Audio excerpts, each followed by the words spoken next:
बिस्मिल्लाहिर्रहमानिर्रहीम। अस्सलाम वालेकुम जी दोस्तों, क्या हाल है जी। उम्मीद करता हूँ कि आप सब लोग अल्लाह पाक की रहमत से बिल्कुल ठीक ठाक होंगे। आज की इस वीडियो में मैं आपको जो टिप बताने जा रहा हूँ वो हाथों और पाँव को गोरा करने के लिए है। तो इंशाल्लाह चंद दिन के इस्तेमाल से आपके हाथ पाँव जो है वो बिल्कुल दूध की तरह सफ़ेद हो जाएंगे।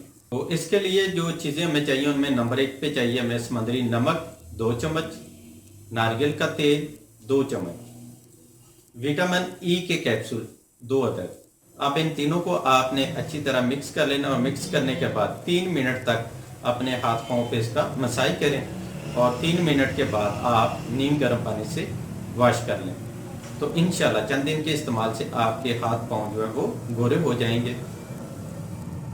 तो ये थी आज की छोटी सी वीडियो। उम्मीद करता हूँ आपको पसंद आई होगी। वीडियो अच्छी लगी है तो लाइक करें, अपने दोस्तों के साथ शेयर करें। तो मिलते हैं एक नेक्स्ट वीडियो में, तब तक के लिए इजाज़त दें। अपनी दुआ में याद रखिएगा और अपना ढेर सारा ख्याल रखिएगा। अल्लाह हाफिज़।